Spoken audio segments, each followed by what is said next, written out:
تعالیٰ کے نبی کی سنت کا کہیں آثار دور دور تک نظر نہ آ رہے ہو. روزانہ پھاوڑا چلا رہا ہو آدمی نبی کی سنت کے اوپر شیو کر رہا ہو, اور پھر وہ کہے میں اسلام چاہتا ہوں. بھائی اللہ کے بندے, پہلے ذرا یہ کمی پوری کر لے. اور اگر تیرے کاروبار میں کوئی حرام شے ہے, تیری معاش میں کوئی حرام شے ہے, کوئی سودی معاملہ کیا, اور ختم کر اس کو. اللہ کے بندے, بینک کی سروس کر رہا ہے, چھوڑ اس کو. اگر یہ کام کر لو, بے پردگی اختیار کی ہوئی ہے. اللہ نے تو پردہ سکھایا ہے, اللہ کے نبی نے پردہ سکھایا ہے, شریعت اسلامی نے پردہ رکھا ہے. مردوں اور عورتوں کا اختلاط پسند نہیں ہے, اس پر عمل کرو, پھر آنا میدان میں, پھر دوسروں کی غلطی جو ہے بتانا اس کو کہ یہ تم غلط کر رہے ہو, مشرف تم یہ کر رہے ہو, غلط کر رہے ہو, فلاں تم یہ کر رہے ہو, غلط کر رہے ہو, نواز شریف تم یہ کر رہے ہو, غلط کر رہے ہو. لیکن یہ ہے کہ اس سے پہلے اپنے اوپر, اس لیے میں نے آپ کو بتا دیا وہ واقعہ کہ انہوں نے بتایا, بعد میں اور بھی آ گئے ہوں گے انشاءاللہ, مجھے امید ہے. لیکن جب میں ملا تھا تو انہوں نے کہا تھا ابھی صرف 28 آدمیوں نے بیٹھ کی. بہرحال عورتوں کا ایک حق ہے جو حضور نے بیان فرمایا اور قرآن مجید نے بیان کیا, عاشروہن بالمعروف. عورت کا اکرام ہو, بیٹی کی حیثیت سے بھی, بہن کی حیثیت سے بھی, بیوی کی حیثیت سے بھی, اور ماں کی حیثیت سے تو سمجھو کہ جنت جو ہے وہ ماں کے قدموں تلے ہے. الجنت تحت اقدام الامہات, فرمان ہے محمد رسول اللہ صلی اللہ علیہ وسلم کا. لہذا اکرام, عورت کا اکرام, عورت کی عزت, بیٹی کی حیثیت سے بھی, بہن کی حیثیت سے بھی, بیوی کی حیثیت سے بھی, اور ماں کی حیثیت سے بھی. عاشروہن بالمعروف, اپنی بیویوں کے ساتھ رہو بھلے طریقے پر, نیک طریقے پر, اچھے طریقے پر. حضور نے یہاں تک فرمایا خیارکم خیارکم لأہلیکم وانا خیرکم لأہلی. دیکھو مسلمانوں, اے میرے صحابیوں, تم میں سے بہتر لوگ وہ ہیں جو اپنے گھر والوں کے حق میں بہتر ہیں, نرمی کرتے ہیں. عورت کے بارے میں یہ بھی فرمایا, ایک مرتبہ سواری تیز دوڑا رہے تھے جو بھی اونٹ کو لے کے جانے والے تھے, جبکہ ہودج میں کچھ خواتین سوار تھی. حضور نے فرمایا دیکھو نا, یہ نگینے ہیں جو سوار ہیں, ان کو زیادہ دھکے نہ لگواؤ تیز تیز اونٹ چلا کر. ان کے ساتھ نرمی ہو, ان کے ساتھ نیکی کی جائے, ان کے احساسات کا خیال رکھا جائے, ان کے ساتھ زیادتی نہ ہو. مار پیٹ کا کیا سوال, معاذ اللہ ثم معاذ اللہ.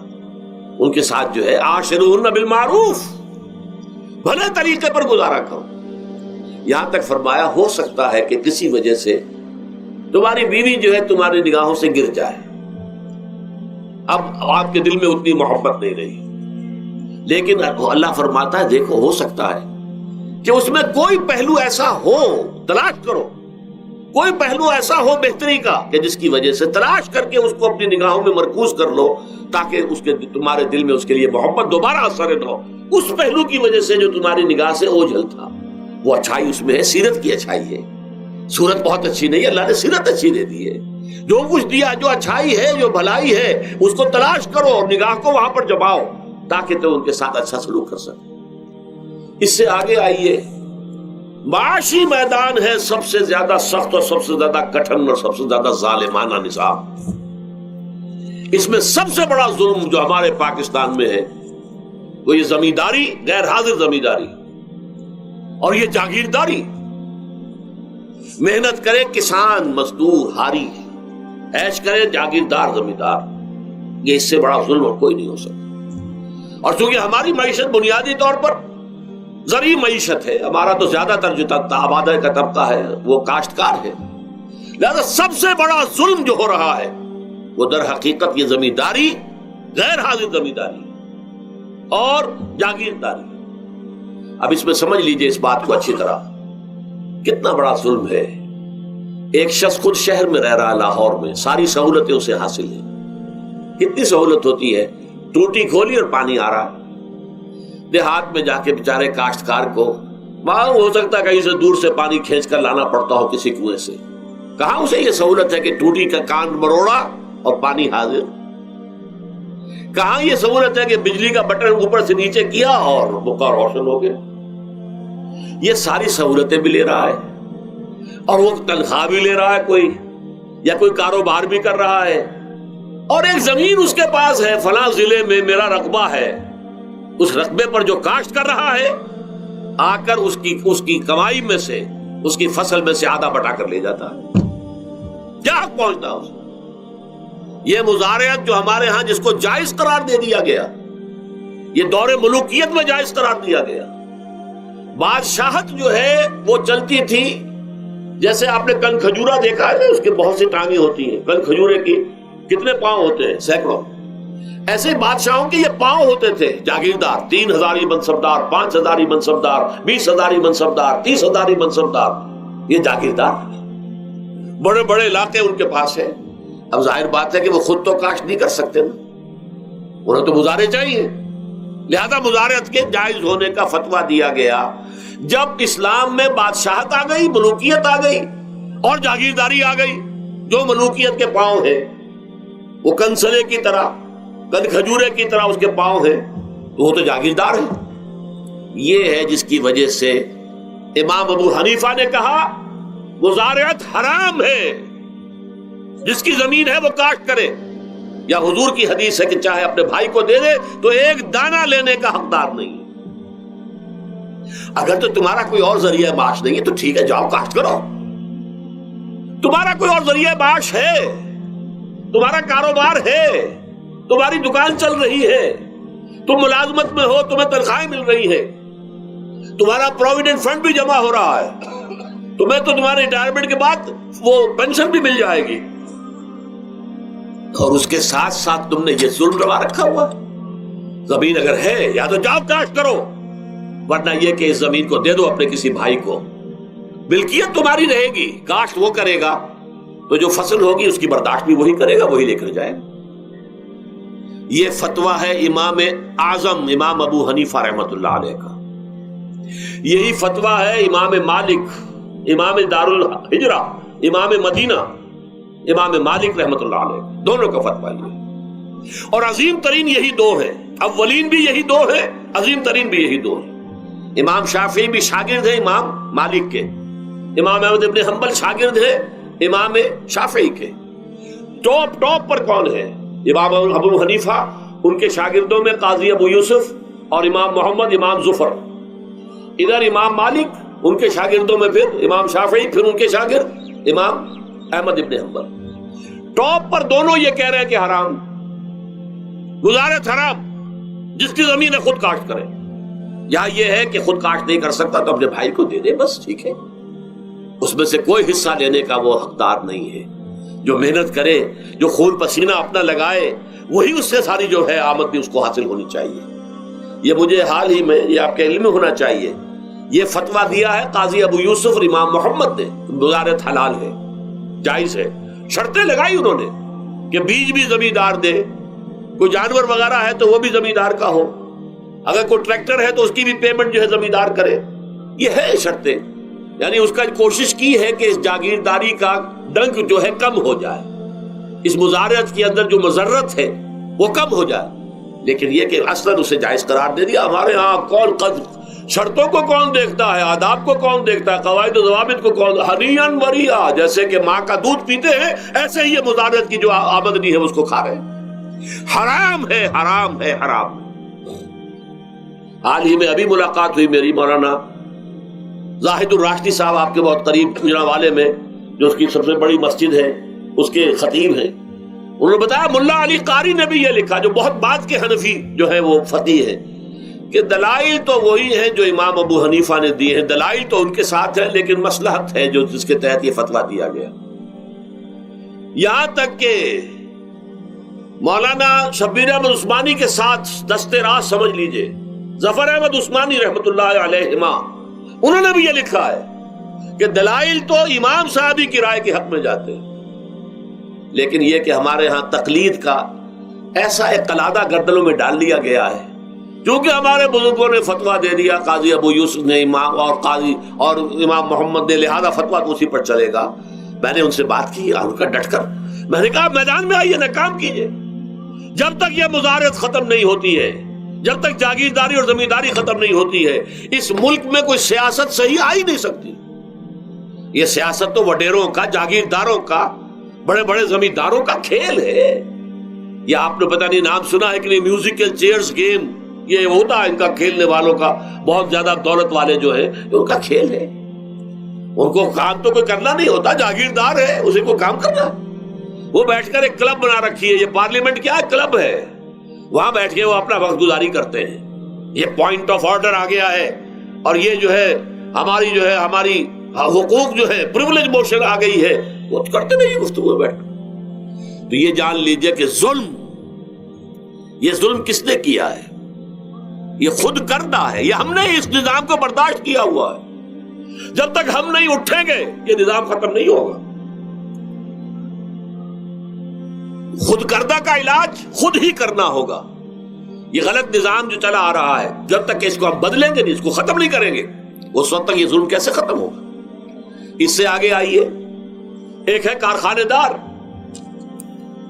کارخانے دار کو اور مزدور کو آپ نے چھوڑ دیا کہ باہم طے کریں. کارخانے دار کہتا میں تو صاحب آپ کو 15 روپے دوں گا, کام کرنا ہے تو کریں, نہیں کرتے تو نہ کریں.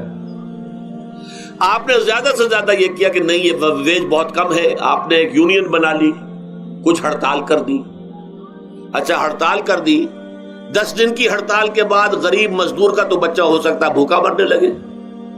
کارخانے دار کی صحت پہ کوئی اثر پڑے گا؟ اس میں لاکھوں ہے, کروڑوں ہے, اس کی صحت پر کوئی اثر نہیں پڑتا. لہذا یہ ظلم ہے. اس ظلم کا علاج کیا ہے؟ اگر یہ ضمانت ریاست کی طرف سے ہو, حکومت کی طرف سے, کہ اگر تمہیں تمہاری مناسب مزدوری نہیں ملتی مت کرو کام, لیکن تمہارے بچے کو بھوکا ہم نہیں مرنے دیں گے, تمہیں سبسسٹنس الاؤنس دیں گے, ان ایمپلائمنٹ الاؤنس دیں گے, ہم زکوٰۃ کا نظام قائم کریں گے جس کے تحت کے انڈر رائٹ کر دیں گے, طے کر دیں گے, لکھ دیں گے کہ ہر شہری کی بنیادی ضروریات کی کفالت ریاست کے ذمے ہے. اب اگر ایسا ہے تو ایک آدمی پاؤں جما کر بات کرے گا نا کارخانے دار کے ساتھ. ایک امپلائی جو ہے امپلائر سے بات کرے گا پاؤں جما کر, جناب آپ مجھے تنخواہ کم دے رہے ہیں میں کام نہیں کروں گا. لیکن اب کیا ہے, جناب آپ مجھے تنخواہ کم دے رہے ہیں میں کام نہیں کروں گا. مالک کہتے جاؤ دفعہ ہو جاؤ. پھر وہ کیا کہتا ہے, اچھا جی میں اسی تنخواہ پہ کام کروں, اس کا تو کوئی فائدہ, اسی کی جائے کہاں وہ. مارکیٹ میں تو سرمایہ داروں کا گٹھ جوڑ ہے, انہوں نے کارٹلز بنا رکھے ہیں. وہ تو ظاہر بات ہے کہ وہ ویج نہیں بڑھائیں گے, الا یہ کہ مزدور کی پوزیشن ایسی ہو کہ وہ بھی ڈٹ کر کھڑا ہو جائے. اور وہ ڈٹ کر کھڑا کب ہوگا؟ جب اس کو ضمانت ملی ہوئی ہو ریاست کی طرف سے, حکومت کی طرف سے, کہ اگر تمہارے پاس جاب نہیں ہوگا, کام نہیں ہوگا, تمہارے پاس کوئی مزدوری نہیں ہوگی, تو تمہیں اتنا وظیفہ تو ہر مہینے ملتا رہے گا جس سے تم اور تمہارے اہل و عیال جو ہے وہ کم سے کم زندہ رہ سکو. پھر کھڑے ہو کر بات کر سکتا ہے مزدور. پھر صحیح جو ہے ان کے درمیان معاہدہ ہوگا تو وہ منصفانہ ہوگا, عادلانہ ہوگا. جب تک یہ نہیں ہے, اور یہ نظام کیسے ہوگا جب تک کہ زکوٰۃ کا نظام قائم نہ کیا جائے. اب زکوٰۃ کا بھی ایک نظام تو وہ تھا جو بدنام کرنے کے لیے زکوٰۃ کو ضیاء الحق صاحب نے نافذ کیا, وہ تو بدنامی ہے, وہ تو سود کا کمیشن ہے کہ سود میں آپ کو اگر 6% ملتا تھا تو 2.5% انہوں نے کاٹ لیا, 4.5-3% آپ کو دے دیے. تو سود میں سے حصہ لے لیا ہے نا. سود کو حرام کرے اور زکوٰۃ پورے مال پر, سارے تجارتی اموال پر مال زکوٰۃ لے. آپ کی دکان میں جناب 10 لاکھ کا مال پڑا ہوا ہے, 2.5% کے حساب سے دے دیجئے, کتنا من اکاؤنٹ آپ کر لیجئے گا. کوئی ایک ہے اسٹاکسٹ, آپ کے گودام میں اتنا اسٹاک پڑا ہوا ہے, اتنی مالیت کا 2.5% دیجئے. تمہاری اتنی بھیڑیں بکریاں ہیں, اتنی بھیڑیں اتنی بکریاں نکال دو. جب تک کہ تمام اموال میں سے زکوٰۃ نہ لیجیے. یہ کیا کہ بینک کے اندر جو جمع ہے اس پر سے زکوٰۃ کاٹ لی, انا للہ و انا الیہ راجعون. نام اس کا زکوٰۃ رکھا اور خیرات کا ایک نظام بنا دیا. کچھ خیرات اور کچھ سیاسی جو ہے اپنا ہتھ کنڈا, کہ وہ ان کے ناظمین زکوٰۃ جو بن رہے ہیں اور زکوٰۃ کونسلیں بن رہی ہیں, وہ سب کون ہیں؟ جو ہمارے سیاسی طور پر ہمارے ساتھی ہیں, ہمارے ورکرز ہیں. اور پھر جتنے غبن ہوئے ہیں اور جتنا اس کے مس اپروپریشن, سب کو معلوم ہے ہمارے معاشرے میں. آخر اگر حکومت کے جتنے محاصل ہیں وہ غبن ہوتے ہیں تو زکوٰۃ کا کیوں نہیں غبن ہوگا؟ زکوٰۃ کو آسمان سے اتری ہے, بلکہ زکوٰۃ میں سے غبن کرنا تو آسان ہے, اس لیے کہ سود میں سے کاٹا ہوا ہے. اس میں تو انسان جو ہے وہ برا بھی محسوس نہیں کرے گا کہ یہ تو سود ہے, لعنت ہے, اگر اس کو میں نے کچھ ہضم کر لیا تو کیا ہو گیا. جب تک کہ یہ دو نظام نہیں آئیں گے, اور تیسرے یہ کہ سود کے ذریعے سے, جب تک کہ یہ ظلم, سود کا نتیجہ کیا نکلتا ہے؟ اصل میں ہمارے عام آدمی سمجھتے ہیں سود کہ اچھا ہے جی کیا ہے، ایک آدمی نے پیسے جمع کرائے ہیں، اب اسے ہر مہینے اتنا پیسہ مل رہا ہے۔ عام آدمی بھی ہمارے ہاں یہ جو پٹھانوں والا سود ہے، یہ جو سود خور گاؤں میں بیٹھے ہوئے ہیں جو بہت بڑی شرح کے اوپر سود دیتے ہیں اور خون چوس جاتے ہیں لوگوں کا، اور ان کے کسی طریقے سے قرضے ختم، ان کو تو سبھی برا کہتے ہیں۔ کوئی ایک آدمی بھی آپ کو نہیں ملے گا کہ جن کے لیے کلمہ خیر کہے، ان کے لیے کسی نرمی کا یا ان کے لیے کسی بھی آسانی کا کوئی مطالبہ کرے۔ البتہ یہ جو بڑا سود ہے، بینک کا سود، کاروباری سود، اس کی شناخت لوگوں پر واضح نہیں ہے۔ یہ ایک بہت بڑے پیمانے پر یہ برائی جو ہے آپ کو انڈیویجول پر نہیں نظر آ رہی۔ انڈیویجول تو بظاہر سمجھتا ہے ایک فرد، بھائی ٹھیک ہے میں جو دکان کے لیے مجھے قرض چاہیے تھا، مجھے قرض مل گیا، میں اپنا کاروبار کر رہا ہوں، تو میں جو کمائی کر رہا ہوں اس میں سے بینک کو بھی حصہ دے رہا ہوں اپنا، اس کے سود کا، اس میں کیا خرابی ہو گئی؟ اس کی خرابی سمجھ میں آتی جب آپ کو معلوم ہو اسی سود کے ذریعے سے دنیا میں اس وقت ایک چھوٹی سی اقلیت ہے، کل 1 کروڑ یا 1.25 کروڑ یہودی، اور پوری دنیا کی دولت کے اوپر قابض ہو کر بیٹھ گئے۔ یہ سارا وہ بینکنگ نظام جو یہودیوں نے بنایا، یہ IMF ورلڈ بینک جس کے ہم اس وقت غلام بن کر رہ گئے۔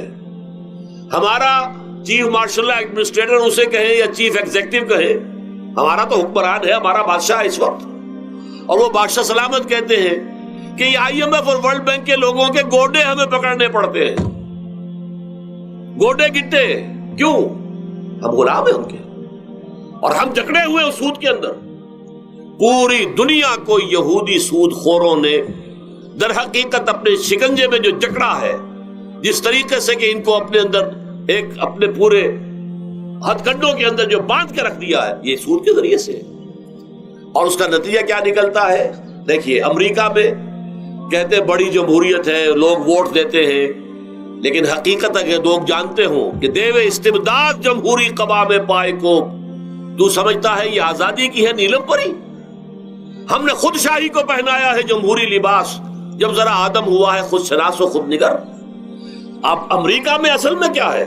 امریکہ میں کیپٹلسٹ کا نظام ہے۔ یہ حکومت کس کی ہے؟ سرمایہ داروں کی ہے۔ جو کروڑ پتی نہ ہو وہ الیکشن نہیں لڑ سکتا، اور کروڑ پتی جو ہے اپنے پیسے کی بدولت وہ صحافیوں کو خرید لے گا، ٹیلی ویژن چینلز خرید لے گا، وہ لوگوں کے ذہنوں پر چھا جائے گا، آ جائے گا۔ یہ گورنمنٹ آف دی کیپٹلسٹ ہے، ناٹ عوام۔ یہ دھوکہ ہے، فریب ہے سرمایہ داروں کا۔ وہاں وہ جاگیردار اس طرح کے نہیں، سرمایہ دار ہیں۔ وہاں جاگیرداری کی وہ حیثیت نہیں رہی، اس لیے کہ ان کے تحت آدمی نہیں ہوتے۔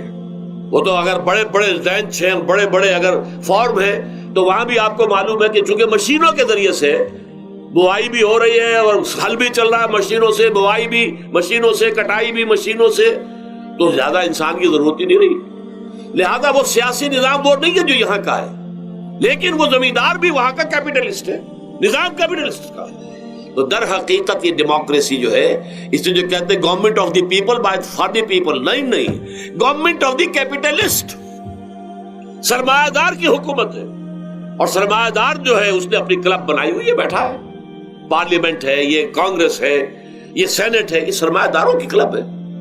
باقی عوام کے لیے وہاں کیا ہے؟ واقعہ یہ ہے کہ عام آدمی امریکہ کا بھی یہ ضرور ہے کہ بنیادی ضرورتیں محنت کر کے، خون پسینہ ایک کر کے اپنی وہ حاصل کر لیتا ہے، لیکن بہت نچلی سطح پر ہے۔ عام آدمی وہاں بھی بہت نچلی سطح پر ہے، اور ایسے لوگ ہیں معدود گنتی والے جو 40 50 بلین کا ایک چیک لکھ سکتے ہیں، وہ سب یہودی ہیں۔ House of Rothschilds, house of Goldsmiths, یہ سٹی بینک جو یہاں بھی آ گیا ہے اپنی ساری گندگیاں پھیلانے کے لیے، سٹی ہاؤسز اور سٹی کار، یہ کیا ہے؟ یہ جکڑ لینا ہے آپ کو۔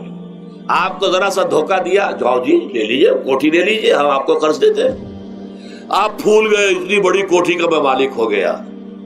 اب جب اس کا قرض دینے کے چکانے کا معلوم ہوا کہ میں تو غلام ہو کر رہ گیا ہوں، جو کماؤں وہ سارا کا سارا ان کی قسط کے اندر چلا جائے گا، اور اگر خدا نہ خواستہ کہیں ڈیفالٹ کر گیا تو جتنا میں نے دیا تھا وہ بھی ہضم، اور مکان وہ ضبط کر کے اور نیلام کر دیں گے۔ اللہ خیر۔